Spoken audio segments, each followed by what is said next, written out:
Le ponemos cara a los números fríos de la economía. Isaac Yuyo Rudnick del ISEPSI te trae la realidad caliente de nuestro país. Y como todos los domingos, vamos a hablar un ratito con Isaac Yuyo Rudnick, director del ISEPSI. Yuyo, ¿cómo estás? Bien, muy bien. Un gusto hablar con ustedes, Mica. Igualmente. Yuyo, hubo novedades esta semana. El INDEC presentó algunos números que queremos analizar con vos. Sí, siempre el INDEC hace presentaciones, 2 o 3 presentaciones semanales, obviamente cifras que son interesantes de conocer y de analizar. Una se refiere, en estas semanas de enero son doblemente interesantes porque está dando los números del balance completo del año pasado, del 2021. Uno de ellos, el análisis de la evolución de los salarios. De acuerdo al INDEC, la evolución de los salarios del año pasado da una suba del 53%. Es una suba bastante interesante porque más o menos equipara o incluso a lo mejor un puntito por encima de la inflación. Pero también es interesante ver el desagregado. Dentro de ese 53%, los privados y los públicos, siempre de acuerdo a este informe, son los que más crecieron. Estamos hablando de los salarios registrados. Privados registrados habrían subido un 55% y los salarios públicos habrían crecido un 58%.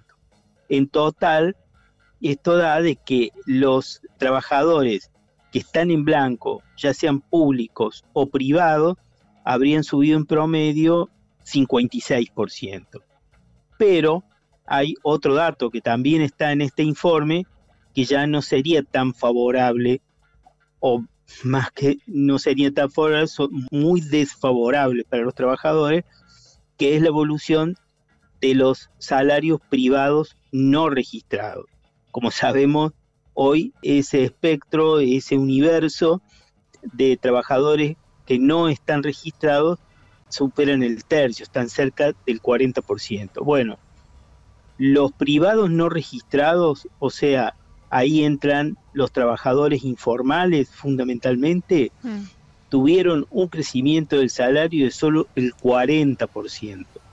Fíjate la diferencia sustancial entre el conjunto de los trabajadores registrados que habrían subido un 53%, o sea, un puntito por encima de la inflación, y los privados no registrados que perdieron varios puntos respecto a la inflación. ¿Privados no registrados es, por ejemplo, monotributistas también? O sea, todos los que tenemos laburos por ahí que cobrás un poco de acá, un poco de allá, que no tenés como un laburo en blanco, pero que sí, que no, facturás. porque el monotributista está en blanco. El monotributista, de hecho, es una manera de blanquear.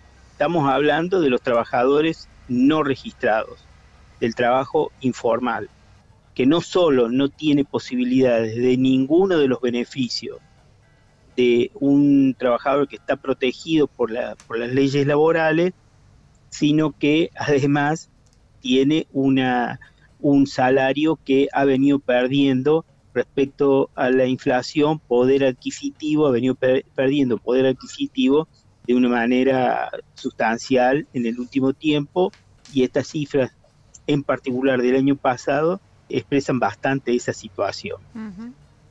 Otro informe, o sea, esto después obviamente explica muchas otras cosas, explica los niveles de pobreza que van creciendo, o sea, el 40% de la población por debajo de la línea de pobreza. Dentro de ese porcentaje del 40% hay por lo menos un 12% que está en la indigencia. Obviamente todo esto, que son las cifras, digamos, que son consecuencia de los ingresos cada vez más menguados que han ido perdiendo y siguen perdiendo con la inflación, que tienen jefes o jefas de familia en este proceso. Uh-huh. Otro informe que es muy interesante, que es el de la construcción, la evolución de la construcción.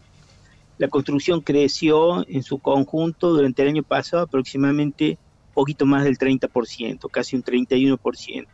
Ahora, los puestos de trabajo en la construcción crecieron menos del 20%. O sea, hay una situación que habría que estudiar de sobre qué bases está creciendo, sobre qué nuevas tecnologías o nuevos procesos está creciendo la industria de la construcción en relación a cuánto empleo se está generando en esta nueva etapa. El informe del INDEC incorpora otras cosas interesantes respecto a la construcción. La inmensa mayoría de los empresarios de la construcción tienen una evaluación de que este año no va a cambiar sustancialmente esta situación de la construcción. Y los que evalúan de que va a haber crecimiento de la construcción en el 2022 piensan de que el estímulo principal va a venir a través de las inversiones públicas, claro, de la inversión del gasto público. Pero ahí tenemos otra situación, porque, bueno, obviamente esta vez no hicimos en el informe en esta columna, no hicimos eje en la negociación del FMI que hemos estado siguiendo muy de cerca durante las últimas semanas.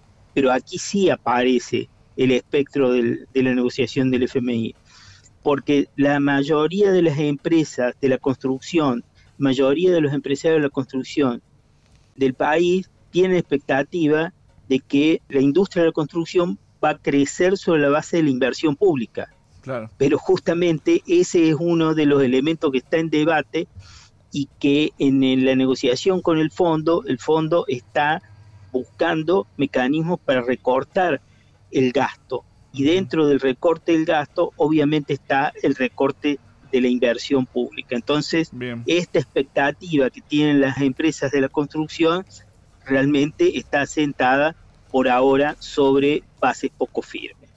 Bueno, se supone que en estos próximos días volveremos a tener novedades sobre cómo va evolucionando este proceso de negociaciones, y la semana que viene tendremos nuevos datos, nueva información para poder seguir analizando. Muchas gracias a ustedes siempre. Y nos vemos la semana que viene. Dale, muchas gracias. Era Isaac Yuyo Rudnick, director del ISEPSI. Santi, más información y todo lo que nos acaba de contar Yuyo, ¿dónde se puede encontrar? En la página del ISEPSI, en www.isepsi.org.ar, la primera con S y la segunda con C.